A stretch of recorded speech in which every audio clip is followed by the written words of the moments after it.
위파사나 수행이 어려워서 못하겠다는 사람이 있습니다. 그러나 어려워도 수행을 하는 사람이 있습니다. 못하는 사람은 수행이 어려운 것이 아니라 하려는 마음이 없어서 못합니다. 복을 바라는 사람은 수행을 할 수 없습니다. 수행은 자신의 괴로움을 해결하려는 용기가 있는 사람이 할 수 있으며 더 향상된 삶을 살고자 하는 지혜가 있는 사람만이 할 수 있습니다. 수행은 조건이 성숙되어야 할 수 있습니다. 미혹에 빠져서 아직 덜 다급하기 때문에 수행이 하기가 싫은 것입니다. 자신의 견해가 강하면 새로운 것을 받아들이려 하지 않을 뿐만 아니라 무엇이나 쉽게 얻으려고 하여 수행을 할 수가 없습니다. 수행이란 마음을 개발하는 것이라서 참고 견디며 반드시 큰 스승들의 가르침을 실천해야 합니다. 수행자 여러분, 수행자는 항상 느낌을 알아차려야 합니다. 여기서 느낌이 일어나게 하는 요소는 무명, 가래, 업, 접촉입니다. 그리고 느낌이 사라지게 하는 요소는 무명, 가래의 없음입니다. 다시 말하면 느낌이 일어났을 때 수행자가 알아차리면 그것이 일어나고 사라짐을 알게 됩니다. 수행자는 또한 아픔이 있기 때문에 괴로운 느낌이 있다는 것을, 안락함이 있기 때문에 즐거운 느낌이 있다는 것 등을 알게 될 것입니다. 자신의 느낌을 안으로, 다른 사람들의 느낌을 추리해서 밖으로 또는 안팎으로 알아차릴 수도 있습니다. 수행 중에 느낌을 다루어야 하는 방식은 느낌을 알아차리는 것입니다. 수행자가 느낌이 일어나고 사라짐을 볼 때 그것을 집착하지 않습니다. 그래서 느낌을 집착하지 않으면 진리의 깨달음을 성취할 수 있습니다. 이것이 느낌에서 느낌을 알아차리는 것입니다. 수행자 여러분, 느낌을 느낄 때는 단지 있는 느낌만을 알아차려야 하며 느낌으로 인해 어떤 상상을 해서는 안 됩니다. 이렇게 알아차릴 때 느낌은 단지 일어나고 사라지는 것이라고 알고 감각기관이 느끼는 것이지 내가 느끼는 것이 아니라고 압니다. 이것이 느낌에 대하여 느낌을 알아차리는 방법입니다. 즐거운 느낌이 일어났을 때 이것을 만족하여 행복이라고 여깁니다. 그리고 이 행복이 더 많기를 바라고 더 오래 계속되기를 바랍니다. 이것이 바로 느낌을 원인으로 일어나는 가래입니다. 이 가래는 반드시 집착을 하게 됩니다. 바로 이런 집착이 결국에는 괴로움을 가져옵니다. 즐거움은 느낌이며 순간적으로 일어났다가 순간적으로 사라집니다. 우리는 일어났다가 사라진 느낌을 기억하여 붙잡고 있습니다. 그래서 사실은 실제하지 않는 관념을 붙잡고 있는 것입니다. 조건에 의해 일어난 느낌은 조건에 의해서 사라집니다. 그러므로 느낌의 실제는 무상이며 괴로움이며 무아입니다. 느낌은 감각기관이 느끼는 것이므로 나의 느낌이 아니라는 사실을 다시 한번 유념해야 하겠습니다. 그러나 실제하지 않는 느낌, 나의 느낌이 아닌 느낌을 집착해서는 결코 열반의 길로 갈 수가 없습니다. 수행자 여러분, 느낌에 대해서 다시 한번 전체적으로 요약해 보겠습니다. 우리들의 일상사에서 생기는 괴로움은 처음에는 단순한 느낌이 차츰 변화되어 나타나는 현상들입니다. 느낌은 인간이 생존해 있다는 것을 알게 하는 것이며 모든 것은 느낌이라는 과정을 통하여 의식됩니다. 느낌은 마음에 의해서 일어나는 마음의 작용이며 이것을 아는 것도 마음입니다. 그래서 느낌은 마음의 한 부분입니다. 그렇기 때문에 생존하고 한다는 것은 바로 느끼는 것입니다. 또한 생존의 가치를 향상시키기 위해서 필요한 것도 바로 느낌입니다. 이러한 느낌을 감각이라고 말하기도 합니다. 6가지 감각기관인 육근이 6가지 감각 대상인 육경에 부딪히면 즉시 느낌이 일어납니다. 이 느낌이 바로 가래를 일으킵니다. 이 가래로 인하여 집착한 마음이 생겨서 괴로움이 시작됩니다. 그러므로 느낌이나 가래 자체는 괴로움이 아닙니다. 집착을 하기 때문에 괴로움이 생기는 것입니다. 이런 원리가 12연기에 나타납니다. 12연기는 삶의 본질적 조건들을 분석한 것입니다. 생명은 무명이라는 원인이 있어 생긴 행의 결과이고 이 결과가 다시 원인이 되어 연속되는 것입니다. 이것들을 굴러가게 하는 것이 원인과 결과이며 조건들입니다. 마음이 그 역할을 합니다. 이런 연기의 사슬에서 벗어나는 것이 느낌의 구속으로부터 자유로워지는 것입니다. 곧 욕망의 느낌을 일으키지 않는 것이 바로 지고의 행복을 얻는 것입니다. 그래서 삶은 느낌으로 시작해서 느낌으로 끝을 맺습니다. 그러므로 일체사가 느낌입니다. 좋은 일을 할 때도 좋은 일을 일으키게 하는 것이 바로 느낌입니다. 느낌이 가래를 낳았기 때문에 느낌을 얻기 위해 행위를 합니다. 아울러 나쁜 일을 자꾸 하는 것도 나쁜 일을 했을 때 생기는 짜릿한 쾌감의 느낌 때문입니다. 그래서 선한 것도 느낌을 통하는 것이고 선하지 못한 것도 느낌을 통하는 것입니다. 담배나 술, 도박, 사랑, 돈, 명예, 재산, 지위 등등이 모두 느낌이 일으키는 가래 때문에 집착을 하는 것입니다. 이러한 느낌들은 모두 일정한 단계를 거쳐서 변화합니다. 또한 느낌은 매우 짧은 순간에 일어나고 사라지고 다시 일어나는 것들로 연속됩니다. 그래서 느낌의 실제는 짧은 순간에 느끼는 것입니다. 그래서 느낌은 단계적 변화와 한순간에만 존재하는 것이라는 성품을 알면 비로소 느낌이 무엇인지, 어떻게 하면 느낌을 조절할 수 있는지를 비로소 알 수 있습니다. 일정한 단계를 거쳐 변화된 느낌은 역시 일정한 단계에 의해 소멸될 수도 있습니다. 그래서 느낌은 일어나게 할 수도 있고 또한 사라지게 할 수도 있습니다.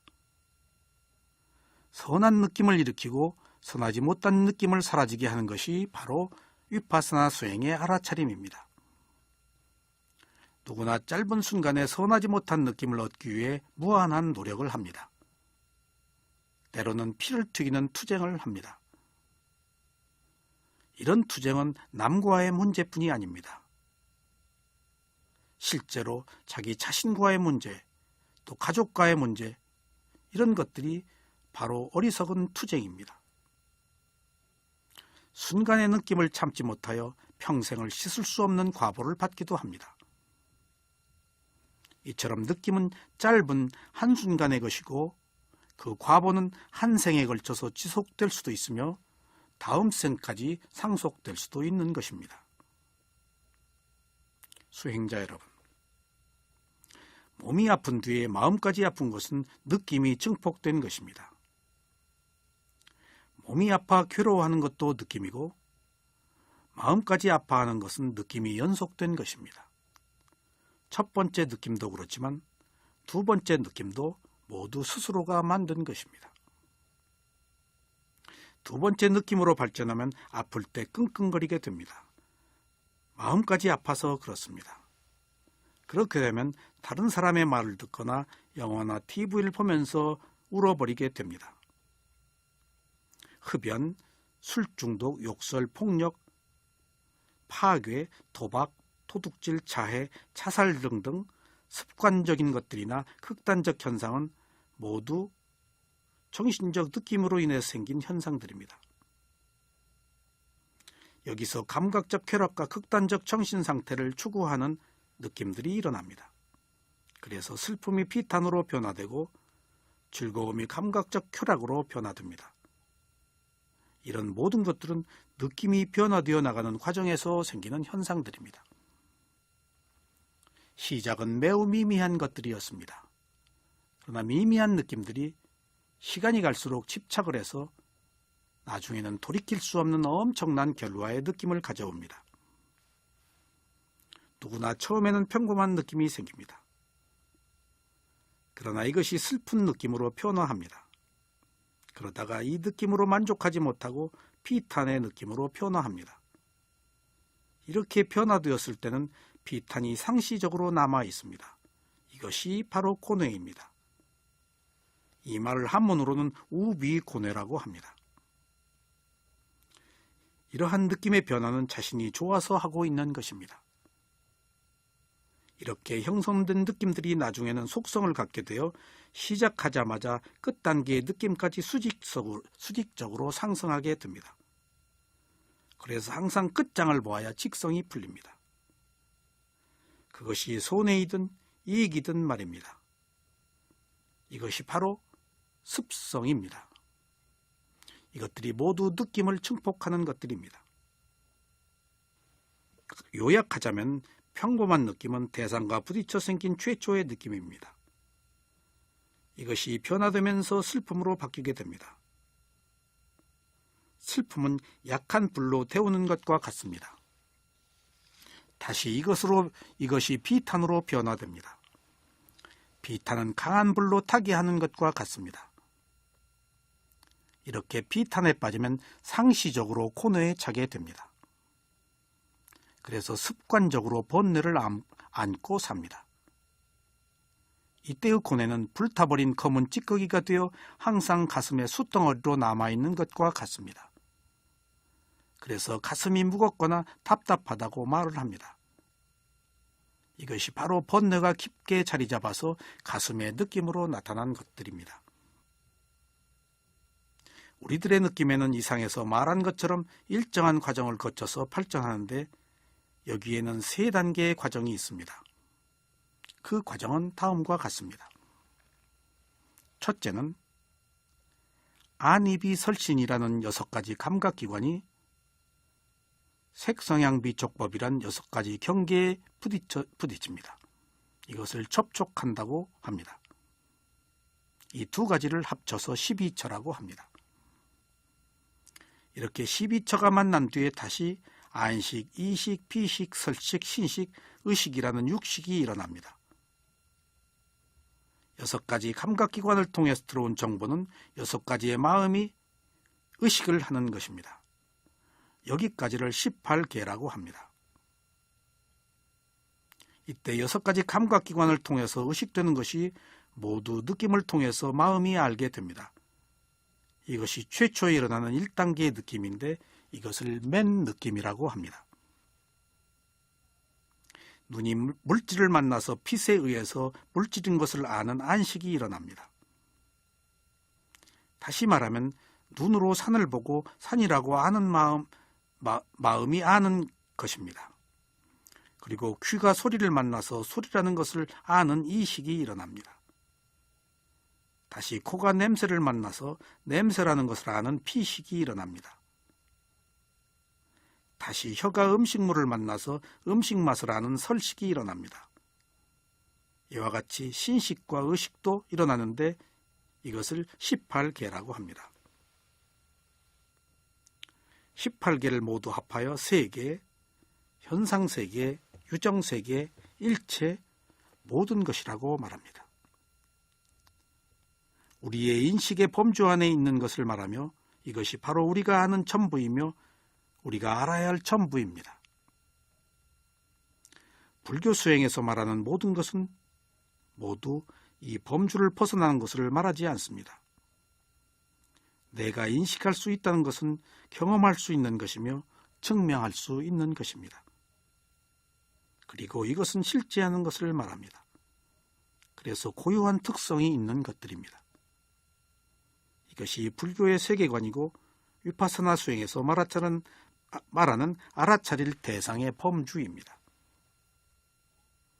이것이 인간의 세상에 태어나서 몸과 마음으로 대상을 맞이하는 것이고 이것만이 실지하는 전부라는 뜻으로 세계라고 하고 일체라고 합니다. 그러니까 수행에서 말하는 모든 것도 이 18계 안에서 말하는 것이며 이것을 벗어난 것은 인식의 대상에서 벗어난 것이므로 논의의 대상에서 제외됩니다. 예를 들면 창조주나 신이 있다 없다고 하는 것은 여기에서 포함되지 않습니다. 이것들은 우리의 인식의 범주를 벗어난 것이기 때문에 있다 없다의 의미가 없는 것입니다. 수행을 할 때 기본이 되는 것은 알아차림입니다. 그리고 이것과 짝을 이루어 알아차림을 완벽하게 해주는 것이 분명한 암입니다. 그래서 수행자는 항상 알아차림과 분명한 알미 함께 있어야 합니다. 분명한 알은 네 가지가 있는데 첫째는 이익이 있는가 분명히 아는 것입니다. 둘째는 적절한가를 분명히 아는 것입니다. 셋째는 영역에 대한 분명한 알매입니다. 그리고 넷째는 미혹하지 않음에 대한 분명한 알매입니다. 이상에서 말한 네 가지 분명한 암 중에서 세 번째 영역에 대한 분명한 알을 곧자라 삼빠잔나라고 합니다. 여기서 말하는 18개가 알아차릴 대상으로 바로 곧자라 삼빠잔나입니다. 이것을 행경이라고 하는데 수행자가 과연 알아차릴 대상을 가지고 있는지 아니면 아닌지를 아는 것을 말합니다. 결론적으로 말하자면 우리의 인식을 벗어난 것은 수행자의 대상이 아니라는 것입니다. 그래서 느낌일 때 바로 우리들의 인식을 벗어나지 않습니다.